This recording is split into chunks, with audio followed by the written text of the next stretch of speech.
అనగనగా అది మహంకాళిపురం అనే గ్రామం. ఆ గ్రామం ఊరి చివరన ఒక మహంకాళి విగ్రహం ఉండేది. ప్రతి అమావాస్యకు ఆ విగ్రహం ఇరువైపులా మంటలు వచ్చేవి. ఆ రోజు అమావాస్య కావడంతో అర్ధరాత్రి 12 గంటలకు ఆ ఊరిలో ఉన్న ఒక వ్యక్తి ఆ మేకను పట్టుకొని ఊరి చివరికి వెళ్తాడు. ఆ ఊరి చివర ఉన్న మహంకాళి విగ్రహం దగ్గరికి వెళ్తాడు. అమ్మా మహంకాళి, ఈ ఊరిని ఎల్లప్పుడూ చల్లగా చూడమ్మా. ఈ బలిని స్వీకరించు తల్లి. ఆ పెద్ద కత్తితో ఒకే వేటుకు మేక తల నరికి కాళికామాతకి అర్పిస్తాడు. ఇలా ఆ ఊరి వాళ్ళు ప్రతి అమావాస్యకు ఒక మేకను బలి ఇస్తారు. బలి ఇచ్చిన తర్వాత వెనక్కి తిరిగి చూడకుండా ఇంటికి వెళ్ళిపోతారు. ఆ పక్క ఊరు గంగాపురం. అది ఎంతో ప్రశాంతమైన ఊరు. ఆ ఊరిలో సీను అనిత అనే 2 దంపతులు నివసిస్తుండేవారు. ఏవండి, ఈ రోజు మన పాప పుట్టినరోజండి. తనకి ఒక కొత్త డ్రెస్ కొందామన్నా మన దగ్గర డబ్బులు లేవు కదండి. అవుననిత, పాప పుట్టినరోజుకి ఒక కొత్త డ్రెస్ కొందామన్నా మన దగ్గర సరిపడా డబ్బులు లేవు. నేను చేసే కూలి పని డబ్బులు మన ఇంటి తిండికి సరిపోవు. అలాంటిది కొత్త డ్రెస్ ఎలా కొనాలి? వాళ్ళిద్దరికి వెన్నెల అనే ఒక పాప ఉంటుంది. వెన్నెలది ఆ రోజు పుట్టినరోజు అయినా డబ్బులు లేక పుట్టినరోజు జరుపుకోలేకపోతారు. అమ్మా చిట్టి తల్లి, మమ్మల్ని క్షమించమ్మా. నీకు కొత్త డ్రెస్ కొందామన్నా మా దగ్గర సరిపడా డబ్బులు లేవమ్మా. అవును చిట్టి తల్లి, నా దగ్గర డబ్బులు లేవమ్మా. వచ్చే సంవత్సరానికి నీకు డబ్బులు కూడబెట్టి ఒక మంచి డ్రెస్ కొంటాను తల్లి. నన్ను క్షమించమ్మా. మీరేమీ బాధపడకండి నాన్న, నేను పాత డ్రెస్ వేసుకుంటాలే. అయినా పుట్టినరోజు కొత్త డ్రెస్సే వేసుకోవాలని ఏమీ లేదు కదా నాన్న. అమ్మా, నువ్వు నా కోసం సేమియా పాయసం చేసి పెట్టమ్మా. నాకు సేమియా పాయసం అంటే చాలా ఇష్టం. అలాగే బంగారు తల్లి, నేను చేసి పెడతా. నా బంగారు తల్లే, నువ్వు నాకు బిడ్డగా పుట్టడం మా అదృష్టం. ఆ దేవుడే నిన్ను నాకు బిడ్డగా పుట్టించాడు. వెన్నెలకు ఒక శక్తి ఉంటుంది. ఎవ్వరు తప్పు చేసినా ఇట్టే కనిపెడుతుంది. నాన్న, మా ఫ్రెండ్ నా పెన్సిల్స్ రోజు దొంగతనం చేస్తుంది నాన్న. అయినా తనే నీ పెన్సిల్ ని దొంగతనం చేస్తుందని ఎలా చెప్తున్నావు? అదేంటోనమ్మా, నాకు ఎవరు తప్పు చేసినా నాకిట్టే తెలిసిపోతుంది. నేను ఇలా చెబితే నన్ను ఎవరూ నమ్మట్లేదమ్మా. అనిత సీను వెన్నెలేదో తెలియక మాట్లాడుతుందని అనుకుంటారు. వెన్నెల స్కూల్లో శ్వేత అనే ఒక అమ్మాయి వెన్నెల పెన్సిల్స్ ఎప్పుడు దొంగతనం చేస్తుంది. శ్వేత, నువ్వు నా పెన్సిల్ రోజు దొంగతనం చేస్తున్నావు. అడిగితే నేనేమీ తీసుకోలేదంటున్నావు. ఇదేమీ మంచి పద్ధతి కాదు శ్వేత. నువ్వు చేసేది చాలా తప్పు శ్వేత. ఇక నుంచైనా నువ్వు నీ బుద్ధిని మార్చుకో. ఏం మాట్లాడుతున్నావు వెన్నెల? నీ పెన్సిల్స్ నేను తీసుకోవడం ఏంటి? నీ పెన్సిల్స్ తీసుకోవాల్సిన అవసరం నాకేంటి? అయినా నేనే నీ పెన్సిల్స్ తీసుకున్నట్టు అంత ఖచ్చితంగా ఎలా చెప్తున్నావు? అప్పుడే వాళ్ళ క్లాస్ టీచర్ అక్కడికి వస్తారు. అమ్మా వెన్నెల, ఏమైందమ్మా? ఎందుకలా గొడవ పడుతున్నారు? చూడండి సార్, శ్వేత రోజు నా పెన్సిల్స్ ని దొంగతనం చేస్తుంది. నేను అడిగితే నేను దొంగతనం చేయట్లేదని చెప్తుంది సార్. లేదు సార్, నేను నిజంగా వెన్నెల పెన్సిల్స్ తీసుకోలేను సార్, నా మాట నమ్మండి. అనుమానం వచ్చి శ్వేత బ్యాగ్ తెరిచి చూడగా అందులో వెన్నెల పెన్సిల్స్ అన్నీ కనిపిస్తాయి. ఏంటమ్మా శ్వేత, ఇది దొంగతనం చేయడం చాలా తప్పు కదా. ఇంకెప్పుడు ఇలా తప్పు చేయకూడదమ్మా. అయినా వెన్నెల, నువ్వు అంత ఖచ్చితంగా శ్వేత అనే పెన్సిల్ తీసుకుందని ఎలా చెప్పావు? తన బ్యాగ్ లో పెన్సిల్స్ ఉన్న విషయం నీకు ముందే ఎలా తెలిసింది? నాకు ఎవరు తప్పు చేసినా నాకిట్టే తెలిసిపోతుంది. సారీ సార్, నేను ఇంకెప్పుడు ఇలా చెయ్యను. సారీ వెన్నెల, నన్ను క్షమించు. అలా వెన్నెల తప్పు చేసిన వారిని ఇట్టే పసిగడుతుంది.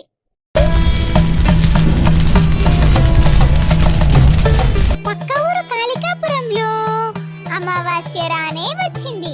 అది చూసిన ఊరి ప్రజలు ఒరే రామప్ప, ఈ మంటలు ఎలా వెలుగుతున్నాయో చూసావా? ఈరోజు అమావాస్యరా, అమ్మకి బలి ఇవ్వాల్సిన రోజు. ఈరోజు రాత్రి అన్ని ఏర్పాట్లు చేశావా? అవును సిద్ధయ్య, ఈరోజు అమావాస్యే, అమ్మవారికి బలివ్వాల్సిన రోజు. ఊరిలో మేకలు బలియాల్సిన వంతు నాదే.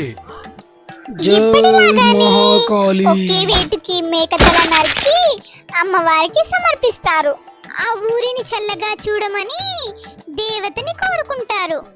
బలివ్వడం పూర్తి కాగానే వెనక్కి తిరగకుండా ఇంటికి వెళ్ళిపోతారు. అలా కొన్ని రోజుల తర్వాత పక్క ఊరిలో ఉన్న అనిత సీను వాళ్ళ బిడ్డ వెన్నెల పెరిగి పెద్దదవుతుంది. నాన్న, మన ఊరికి కరువు రాబోతుంది నాన్న. కొన్ని రోజుల్లో ఈ ఊర్లో పొలాలన్నీ పురుగులు పట్టబోతున్నాయి. ఏంటమ్మా నువ్వు మాట్లాడేది? ఈ ఊరికి కరువు వస్తుందా? పంట పొలాలన్నీ పురుగులు పట్టిపోతాయా? నువ్వు తెలిసే అంటున్నావా అమ్మా? నాకు తెలిసి తను చెప్పేదంతా నిజమయ్యే ఉంటుంది. ఎందుకంటే తను చిన్నప్పటి నుంచి చెప్పేవన్నీ నిజాలవుతున్నాయి. అవునమ్మా, నేను చెప్పేది నిజం. ఈ ఊరంతా వల్లకాడు కాబోతుంది. నా మాట నమ్మండమ్మా. మనం వెంటనే వెళ్ళి ఈ విషయాన్ని ఊరి ప్రజలందరికీ చెప్పాలి. తండ్రి కూతుర్లు ఇద్దరూ కలిసి ఈ విషయం చెప్పడానికి ఊరి పెద్దవారి దగ్గరికి వెళ్తారు. అయ్యా పెద్దయ్యా, ఈ ఊరికి కరువు కాటకాలు రాబోతున్నాయ్యా. పంట పొలాలన్నీ పురుగులు పట్టబోతున్నాయ్యా. నా మాట విని మన ఊరి పోలేరమ్మకు జాతర జరిపించండి. అప్పుడే ఈ ఊరికి వచ్చే కరువు దూరమైపోతుంది. ఏంటి బిడ్డ నువ్వు అనేది? మన ఊరికి కరువు వస్తుందా? మన పంట పొలాలన్నీ పురుగులు పట్టిపోతాయా ఏంటి? చూడమ్మా, నువ్వు ఏదో తెలియక మాట్లాడుతున్నట్టున్నావు. మన ఊరిలో ఇప్పటి వరకు అలా కరువు ఎప్పుడూ రాలేదమ్మా. అయినా మన చెరువులో నీళ్లు కూడా నిండుగానే ఉన్నాయి. కరువు ఎలా వస్తుంది? అయ్యా, నా కూతురు చెప్పేది నిజమే అయ్యా. తను చిన్నప్పటి నుంచి ఏది చెప్పినా అన్ని నిజాలే అవుతున్నాయ్యా. నా మాట నమ్మండి. వెన్నెల చెప్పినట్టుగానే కొన్ని రోజుల తర్వాత ఊరి పంట పొలాలన్నిటికీ పురుగులు పడతాయి. అవి చూసి రైతులు ఎంతో బాధకి గురవుతారు. అయ్యయ్యో, పంట పొలాలకి మొత్తం పురుగు పట్టిందే. అయ్యో దేవుడా, ఇప్పుడు మేము ఏమి చెయ్యాలి? వెన్నెల చెప్పింది నిజమని తెలుసుకొని ఊరి ప్రజలంతా జాతర జరిపించడానికి సిద్ధమవుతారు. అయ్యో, ఆ వెన్నెల చెప్తే వినలేదు. నిజంగానే పంట పొలాలన్నీ పురుగులు పట్టాయి. దీనికి ఒకటే మార్గం, ఆ పోలేరమ్మకు జాతర జరిపిస్తాం. కొన్ని రోజుల తర్వాత కాళికాపురంలో ఉన్న ఒక అబ్బాయితో వెన్నెల పెళ్లి జరుగుతుంది. వాళ్ళు చాలా డబ్బు కలవాళ్ళు అయినప్పటికీ ఎంతో మంచిగా ఉంటారు. ఏవండి, నాకు చిన్నప్పటి నుంచే నాకు ఏదైనా ప్రమాదం పొంచి ఉంటే ముందే తెలిసిపోతుంది. నాకు అది ఎవరు చేస్తున్నారో కూడా తెలుస్తుందండి. ఏంటి వెన్నెల నువ్వు మాట్లాడేది? నిజంగా ఏ ప్రమాదమైనా నీకు ముందే తెలుస్తుందా? ఇదేదో వింతగా ఉందే. నేను నిజంగా నమ్మలేకపోతున్నాను. ఏదైనా ప్రమాదం జరిగే ముందు నీకు ముందే తెలుస్తుందంటే నాకు చాలా ఆశ్చర్యంగా ఉంది. నాకు తెలిసి అది నీకు దేవుడిచ్చిన వరం. వెన్నెల అత్త మామ ఊరు కట్టుబాటుల గురించి వెన్నెలకు వివరిస్తారు. చూడమ్మా, ఈ ఊరికి కొన్ని కట్టుబాటులున్నాయమ్మా. అవి క్రమం తప్పకుండా ఊరి వాళ్ళందరూ పాటించాలి. ఇక నుంచి ఆ బాధ్యత తీసుకోవాల్సింది నువ్వే. అవును వెన్నెల, మా ఊరి ఆచారాలను మేము తరతరాల నుంచి పాటిస్తున్నాము. ఇప్పటి నుంచి మా మనిషిగా నువ్వు కూడా పాటించాలి. అలాగే అత్తయ్య, మీ కట్టుబాటులకు తగ్గట్టే నేను కూడా నడుచుకుంటాను. అమ్మా నాన్న, తను వచ్చింది ఇప్పుడేగా. ఇప్పటి నుంచి తను అన్నీ నేర్చుకుంటుంది. తనకి కూడా కొంత సమయం కావాలిగా అమ్మా. అదే ఊరిలో యాదయ్య అనే ఒక పాలు పోసే వ్యక్తి ఉండేవాడు. అతడు ప్రతిరోజు ఊరంతా తిరిగి పాలు అమ్మేవాడు. ఆ పాలమ్మా, పాలు స్వచ్ఛమైన గేదె పాలమ్మా, పాలు. అయ్యా రామప్ప, ఏంటి ఈ మధ్యలో పాలు తీసుకున్నట్లే? మీరు రోజు పాలు తాగితే నాలంగా బలంగా తయారవుతారు. ఏంటంటారు రామప్ప గారు? ఏమీ లేదు యాదయ్య, ఈ మధ్య సరిగ్గా డబ్బులున్నట్లేదు. అందుకే పాలు తీసుకోవడానికి కొంచెం వెనక ముందు అయ్యాను. ఆ పాలమ్మా పాలు, స్వచ్ఛమైన గేదె పాలమ్మా పాలు. గేదె పాలు తాగండి, ఆరోగ్యం ఉండండి. రండమ్మా రండి. ఏమయ్యా యాదయ్య, ఈ మధ్య పాలల్లో నీళ్లు కలుపుతున్నావా ఏంటి? పాలేమి చిక్కగా ఉండడం లేదు, పల్చగా నీళ్లుగా ఉంటున్నాయి. ఇగో అమ్మా, నేను 10 సంవత్సరాల నుంచి పాలు పోస్తున్నాను. ఇప్పటి వరకు నేను పోసే పాలల్లో నీళ్లున్నాయని ఇప్పటి వరకు ఎవరు చెప్పలేరు. నేను పాలల్లో నీళ్ళని, మనుషుల్లో ద్వేషాన్ని ఎప్పుడు నింపనమ్మా. నమ్మకంగా పాలు పోస్తాను. ప్రతి ఒక్కరితో ఎంతో మర్యాదగా గౌరవంగా మాట్లాడేవాడు. ఏమయ్యా యాదయ్య, ఈ మధ్యలో సరిగా పాలు పోయట్లేదేంది? ఎప్పుడు రోజు వచ్చేవాడివి, ఏంటి మీ గేదెలు సరిగా పాలు ఇవ్వట్లేదా? లేదా నీ ఆరోగ్యం సరిగా ఉండడం లేదా? అలా ఏమి లేదయ్యా, నాకు మన్మడి పుట్టాడు, అందుకే ఈ మధ్యలో సరిగా రావట్లేదయ్యా. ఈ రోజు నుంచి పాలు సరిగా పోస్తారయ్యా. ఆ రోజు అమావాస్య రానే వచ్చింది. అది ఊరి పెద్దగారి వంతు కావడంతో యథావిధిగా మేకను పట్టుకొని ఊరి చివరకు వెళ్తాడు. అమ్మా మహాంకాళి, ఈ బలిని స్వీకరించు తల్లి. ఈ ఊరిని చల్లగా చూడు తల్లి. ఎప్పటిలాగానే ఆ తల్లికి బలించి నడుచుకుంటూ ఇంటికి వెళ్ళసాగాడు. దారిలో పాలు పోసే యాదయ్య నిలబడతాడు. ఇంత చీకట్లో యాదయ్య ఏం చేస్తున్నాడని పెద్దయ్యకు అనుమానం వస్తుంది. ఏంటి యాదయ్య, ఇంకా పడుకోలేదా? ఇప్పటి వరకు పశువుల దొడ్డిలే ఉన్నావేంటి? ఈరోజు అమావాస్య, బయట తిరగడం అంత మంచిది కాదు. నువ్వు ఇంటికెళ్ళి విశ్రాంతి తీసుకో. అలాగే పెద్దయ్య, ఇప్పుడే ఇంటికెళ్ళి హాయిగా విశ్రాంతి తీసుకుంటాను. పొద్దున్నుంచి బాగా పనిచేసి అలసిపోయాను. సరిగ్గా ఆ సమయం చూసుకొని యాదయ్య పెద్దయ్యని గట్టిగా కాలితో తంతాడు. ఒరే ముసల్లా కొడక, సావరా సావు, సావరా సావు, ముసల్లా కొడక. యాదయ్య పెద్దయ్యను అక్కడున్న తాడుతో మెడకు గట్టిగా కట్టి అక్కడే చంపేస్తాడు. ఆ శవాన్ని దారిలో ఉన్న చెట్టుకి ఉరేసుకున్నట్టుగా కడతాడు. ప్రొద్దున్నే పోలీసులు ఊరి పెద్దలంతా అక్కడికి వస్తారు. పెద్దయ్యను కిందికి దించి చూడగా పెద్దయ్య దగ్గర ఒక కాగితంలో నా చావుకి ఎవరు బాధ్యులు కారని రాసి ఉంటుంది. ఇదిగోండి చూడండి, పెద్దయ్య ఈ లెటర్లో తన చావుకి తనే కారణమని రాసి చచ్చిపోయాడు. ఇది ఆత్మహత్య కేసు కిందికి వెళ్తుంది. అసలు పెద్దయ్యకు చచ్చిపోవాల్సిన అవసరం ఏముంది? అతనికి ఆస్తి లేదా పాస్తి లేదా? 2 కొడుకుల పెళ్లి చేశాడు, ప్రశాంతంగా ఇంట్లో ఉంటున్నాడు. చూడండి అయ్యా పోలీస్ అయ్యా, ఇది ఖచ్చితంగా ఎవరో చేసిన పని అయ్యే ఉంటుంది. ఎందుకంటే పెద్దయ్యకు చచ్చిపోవాల్సిన అవసరం ఏమీ లేదు. నిజంగా పెద్దయ్య చాలా మంచివాడు. ఇలా ఆత్మహత్య చేసుకుంటాడని అస్సలు అనుకోలేదు. ఎప్పుడూ మా గేదె పాలే తాగేవాడు. చూడండి పెద్ద మనుషులారా, ఇక్కడ ఉన్నదాన్ని బట్టి చూస్తే ఇది ఆత్మహత్య కిందకు వెళ్తుంది. ఎందుకంటే తనే స్వయంగా రాసి చనిపోయాడు. అందుకే ఈ కేసుని మేము క్లోజ్ చేస్తున్నాం. ఆ పాలు పోసే యాదయ్య ఈసారి బలిచ్చేది ఎవరని అడుగుతాడు. ఈసారి బలిచ్చేది నేనే. అయినా కానీ అసలు మన ఊరి పెద్దకు చచ్చిపోవాల్సిన అవసరమే లేదు. నాకు తెలిసి ఇదెవరో కావాలని చేసుంటారు. అవును రామప్ప, ఇది నిజమే. పెద్దయ్యకి చచ్చిపోయేంత అవసరం లేదు. ఆయనకి తెలియని కష్టాలు ఏమున్నాయో ఏమో.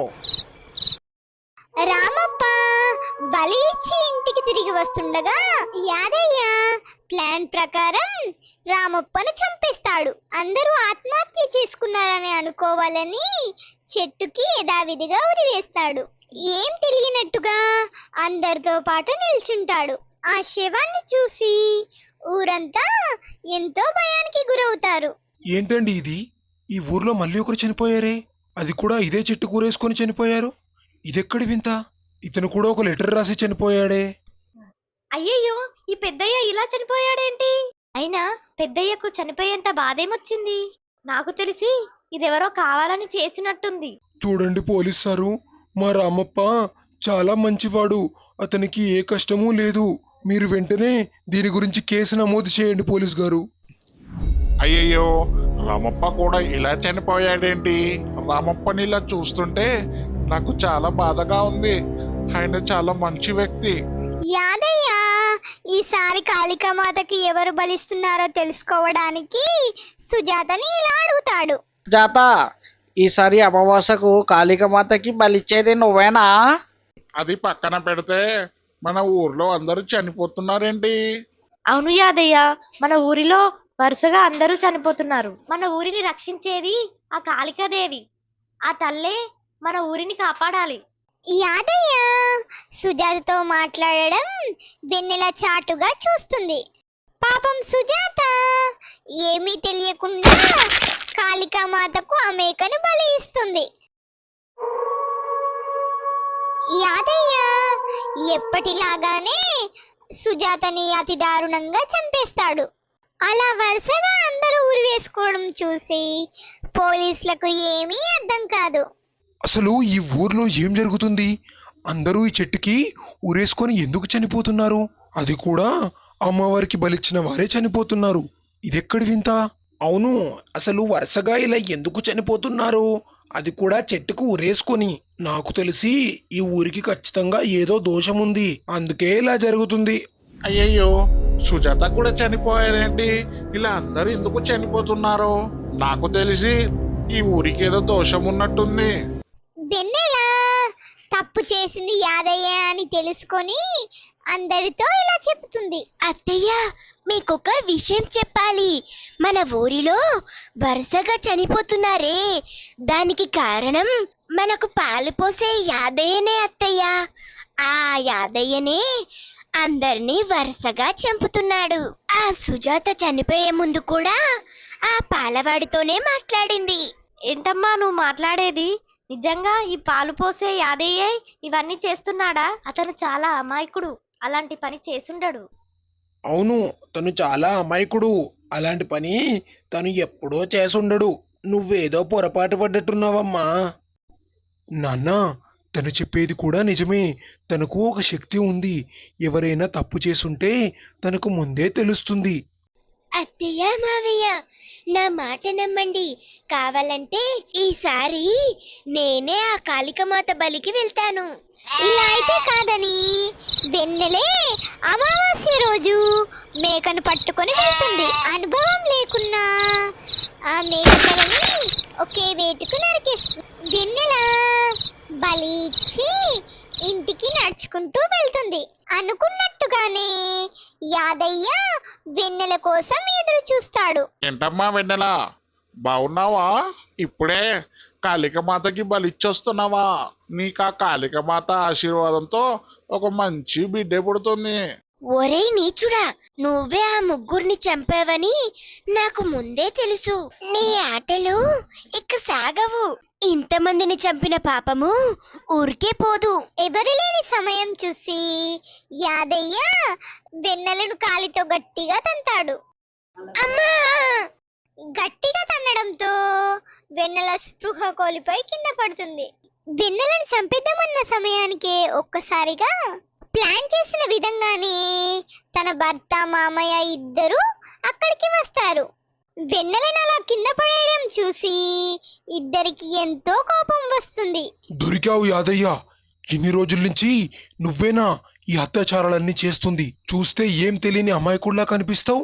ఇంత పని చేస్తున్నావా? ఒరే యాదయ్య, నువ్వేం పని చేస్తున్నావురా? ఊరంతా నిన్ను నమ్మిందిరా. అలాంటిది నువ్వు ఊరినే మోసం చేస్తావా? నిన్ను ఊరికే వదిలిపెట్టంరా. నిన్ను ఏమి చేసినా తప్పులేదురా.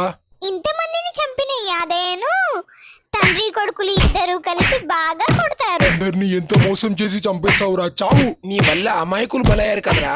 చావు. వాడు బ్రతకకూడదు. చావురా, చావు. రాత్రంతా బాగా కొట్టి యాదయ్యను తను ఊరేసిన చెట్టుకి కట్టేస్తారు. అయ్యా పోలీస్ గారు, ఈ పాలు పోసే యాదయ్యే ఆ ముగ్గురిని హత్య చేశాడు. జాలి దయ లేకుండా ఏ పాపం తెలియని వాళ్ళని తన పొట్టన పెట్టుకున్నాడు. అవును సార్, ఈ పాలు పోసే యాదయ్యే ఆ ముగ్గురిని హత్య చేశాడు. నా భార్యని కూడా హత్య చేస్తుండగా మేమే పట్టుకున్నాము. ఒరేయ్, ఎంతమంది ప్రాణాలు తీస్తావురా ఇలా? చెప్పు, నువ్వు అసలు ఈ హత్యలన్నీ ఎందుకు చేశావు? దీని వెనకాల ఎవరి కారణం ఉంది? వాళ్ళకి నీకు పాత పగలేమైనా ఉన్నాయా? అసలు ఎందుకు చంపావు? అయ్యా సారు, నేనే డబ్బు కాశపడి మన ఊరు వాళ్ళందరినీ చంపేశాను. అసలు ముందు ఏం జరిగిందంటే యాదయ్య ఒక డాక్టర్తో చేతులు కలిపి అవయవాలు అమ్ముకొని డబ్బులు సంపాదిస్తాడు. యాదయ్య ఈ డబ్బు తీసుకో, నువ్వు మనుషుల్ని చంపి వాళ్ళ అవయవాలు నాకు ఇయ్యు, నీకు బోలెడంత డబ్బు ఇస్తాను. దీంతో మనం కోటీశ్వరం అయిపోవచ్చు. అలాగే డాక్టర్ అయ్యా, నువ్వు చెప్పినట్టు అందరిని చంపేసి ఆ అవయవాలతో మనం కోట్లు సంపాదిద్దాం. ఇంకా ఎన్ని రోజులు ఈ బర్రెల పాలు అమ్ముకొని నేను బ్రతకాలి? వీళ్ళని చంపేసి నేను కోటేశ్వరుని అయిపోతాను. ఆ డాక్టర్ అవయవాలన్నీ తీసుకొని యథావిధిగా కుట్లు వేసి చెట్టుకి ఉరి వేసేవాడు. అలా డాక్టర్ను యాదయ్యను జీవితకాలం కఠిన కారాగార శిక్షను విధిస్తారు. బంగారు కొండలు సబ్స్క్రైబ్ చేసుకోవచ్చు కదా.